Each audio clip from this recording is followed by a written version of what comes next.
Okay. What are we doing? Talk about knives. Talk about knives. Yeah, just chatting. What do you think of this knife? Starting off. Yeah. This is my newest baby. This was one that kind of broke a mental barrier for me. How do you want us to start? Ah, we've already started. Huh? We've already started. Do you want to do an intro now? Yeah. No, it's an informal video. Okay. Right.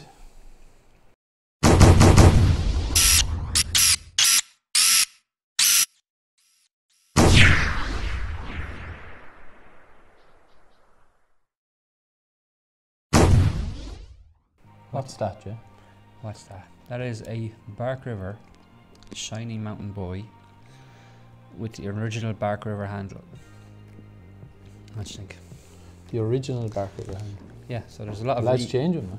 yeah, rehandled, yeah. Oh. Rehandling and customization is a big thing. But There's some weight in it, isn't it? yeah. But it's not bad. Like it's No, it's it's nice. Of all my big boys, this is the one that's kind of changed me. I take my knives very seriously, don't I? You do, yeah. So that's a knife that's kind of broken a mental barrier for me and kind of flipped some things on their heads and kind of made me reconsider some things, and I don't know, that's a really weird knife. That's What way now? no, it's alright, it's hard to put down into words. And first of all, this is like one of the few knives I've ever gotten that I'd say, yeah, that's my knife. That I'm not going to sell it. Right. Okay. Yeah. And I can't sell this one for a few reasons of my own doing. But yeah, so I'm very serious about my knives. You know that. That's eat, sleep, breathe. I think that's a given, right? Yeah. Knives. Yeah. That's my thing. And It's a hobby. It's a passion. It's a way of life. way of life, yeah, and a way of, you know, when you collect things, whatever. A lot of lads are the same. Motorbikes, watches. Just get into it, and it's kind of a rabbit hole that you can get lost in. And Yeah. I think I've come to the conclusion that I'm not a knife collector. I've only ever got about 20 knives in my collection at any one time. Yeah. Oh yeah, because you keep Keep flipping. buying and selling. Yeah. Yeah. I think I'm more of an experiencer rather than a collector. I like, you know, I'm not a millionaire, so I can't have them all. Yeah. But what I can do is go Yet. through them. Yeah, and cycle through them and buy them and sell them. Yeah. And in that way I get to experience them. Does that Right. make So I get you. Yeah. So what you like the getting it, having it, touchy feely, Yeah. going through all that kind of thing, and then So someone you says, kind of say, right, I want the next one, yeah. and then you do that. So for example, this is the Dan Tubb Bulldog. This is a knife that had a lot of hype. 300 of these went for sale recently, and they're gone 4 minutes. 4 minutes. That's 4 right. minutes yeah. gone. So there's a lot of lads that have never experienced this. Yeah. You know, they've never had one in their hand. So I got one to flip. I'm not going to keep it because it's not the same. It's not your thing. It doesn't connect. It's a nice knife. It's well made, like a lot of knives, but it doesn't connect with me the same level this connects with me. Yeah. Yeah, I understand. Yeah. So yeah. So now I know what it's like to have a Dan Tubb Bulldog in my hand. So if somebody says to me, What are they like? You can give them your opinion on it. Yeah. Yeah. and if someone says, Yeah, "Can see you where find you're one?" going, yeah. Then yeah, look, I might be able to find one for sale. I think I enjoy the hunt more. Right. Gives me more of a kick. Yeah, I know what you mean. So when this was on the way, and I didn't grab it personally, a friend of mine grabbed it for me, so it was kind of through a deal. Do you get me? It was that kind of little kick. I was yes. go on, go for it. That was the little serotonin release in your brain, or whatever it is. Now that I have it, I can see it's a nice knife. It's cool, but I'm going to flip it back now and get my money back for it. Yeah. Yeah. You know. So I think it's more about having them coming. So it's always the next thing, and I was never keeping them really. It's a well-made little knife. You know, Yeah. it's a bit small for me personally. Yeah. But yeah, I'd see where you're going when you see these yokes online, and there's so much hype about them, and you know, there's lads are asking the different questions or whatever, and then you get into your head, yeah, look, I'll hunt one of them down, I'll get it, and then I'll have an opinion on it. Yeah, yeah, experience it, and then it'll be an educated opinion rather than, oh, it looks so and so. I'd say, well, actually, it feels so and so. It's a nice little knife. It wouldn't be my personal choice, but it connects with a lot of people. That knife connects with a lot of people. And it's lovely, you know, it's well made, and it's. I see where you're coming from. Yeah. And how would you describe yourself as a knife guy? What kind of knife guy do you think you are? It's a tough one, really. I like what I like. Would you overpay for a knife? If there was a knife you really wanted, would you overpay for it? Say if I had a knife and you really liked this knife. And by the way, because of this Bark River, there's no other one exactly like this. Yeah, I know what you mean. Yeah. You can get one, you can rehandle it like it, but it wouldn't be from the factory, you know, with the elk handle. Yeah. So you can't just go and buy one. Would I overpay for a knife? I know I'd pay what I think it's worth. Yeah. But what I think it's worth and its value could be different. So I don't know if I could call that overpaying, you see. A good example is Dark Timber, right? The release of the OG Grizzly, which we got on the way. They're released for $375. Yeah.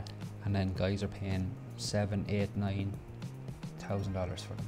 Yeah, I think the $375 would be would you ever pay a reasonable price. No, personally, I don't think I would. No. Well, see, this knife was the break for me because I overpaid for it because I really wanted it. Right. And a guy put up a picture of it on the site, and I said, "Damn, that's it. Who owns that?" And then I found out the guy who owned it. I said, "Look, are you ever interested in selling?" He said, "Nope, never going to sell it."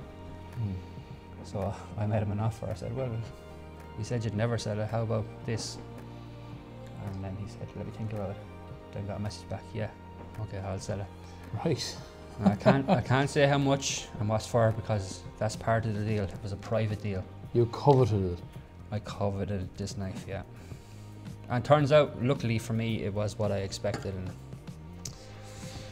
it's, you know, I've been carrying it, using it, and I'm happy that even though I overpaid, to me, I don't go to bed at night and say, "Oh Jesus, I overpaid for that." Yeah. You know. Yeah.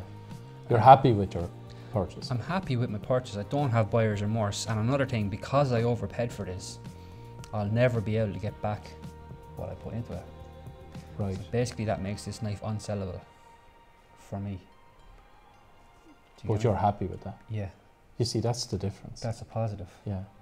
So in order for me to sell it, I'd have to come across someone who's even crazier than me and offer more than what I paid. They're out there. Yeah. Yeah, no, I understand. I understand where you are, because I'd be the same now with the Jason Broush blade that I have. I love it. Yeah. And I love it so much, I'm actually doing a bit of research on buying another one of his collection. They're expensive knives, but I think they're worth it.